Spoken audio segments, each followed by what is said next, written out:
Good morning, class. Welcome in your English period. So, we are studying lesson number 6 of English literature, The Helpful Young Man.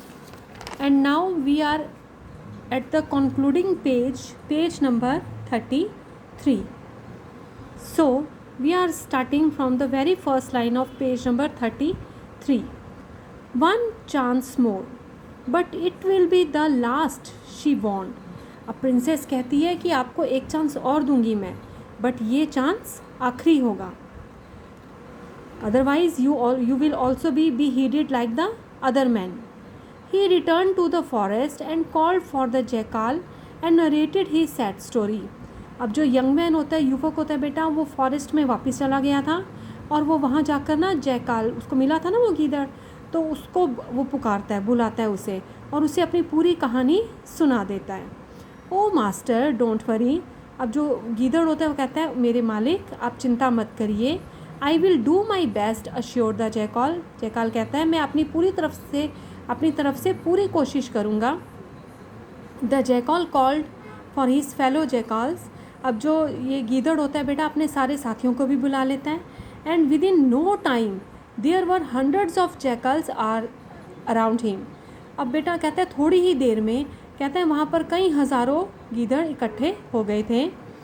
The jackals held a conference. Jackals ने एक conference की, उन्होंने आपस में बातचीत की. They proposed that the young man should hide himself under the princess bed.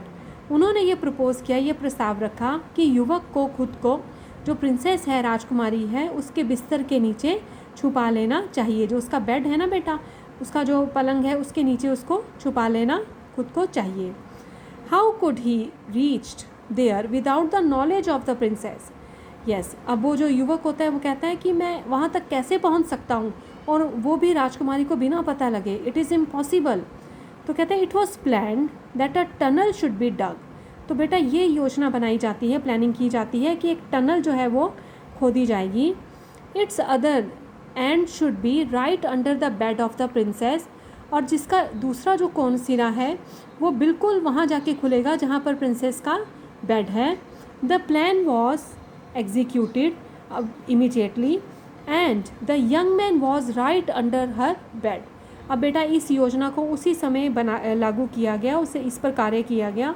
And immediately होता है बेटा तुरंत ही उस योजना पर काम किया गया. और जो युवक था वो कहाँ पर पाता है अपने आप को? राजकुमारी के बेड के नीचे. The princess woke up. अब राजकुमारी सुबह उठती है. Took the magic mirror in her hand. उस जादुई शीशे को अपने हाथ में लेती है. And rotated it. और इसे पूरी चारों तरफ रोटेट करती है, घुमाती है. बट टू हर एस्टोनिशमेंट क्या होता है बेटा? सरप्राइज्ड. लेकिन वो इतनी हैरान रह जाती है. She couldn't trace the young man. वो यंग मैन को ट्रेस नहीं कर पा रही थी. She repeated the process a number of times. वो बेटा कई बार वो उस सेम प्रोसेस को रिपीट करती है कि अपने मैजिक मिरर को रोटेट करती है to find the exact position of the young man. But in vain. पर सब कुछ व्यर्थ जाता है, वेस्ट जाता है. She couldn't get success. At last she got sick of this job. आखिरकार बेटा वो थक जाती है. She smashed the mirror against the lamp post. वो वहाँ पर लैम्प पोस्ट बनाता है, उसके ऊपर देख के मिरर को ज़ोर से मारती है और उसे चकनाचूर कर देती है. Come out young man, I have lost the game, she cried. अब वो रोते हुए चिल्लाते हुए बोलती है कि यंग मैन अब आ जाओ, मैं अपना गेम हार चुकी हूँ. The next moment the young man came out from under her bed. अगले ही क्षण बेटा, अगले ही पल जो युवक होता है वो राजकुमारी के बेड के नीचे से आ जाता है.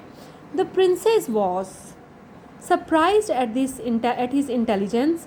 अब राजकुमारी बहुत ज़्यादा हैरान होती है कि नवयुवक कितना इंटेलिजेंट है, कितना बुद्धिमान है.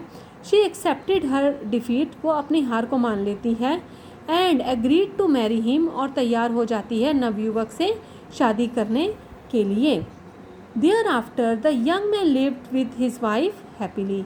और उसके बाद बेटा जो यंग मैन है वो अपनी वाइफ के साथ बहुत खुशी रहने लग जाता है.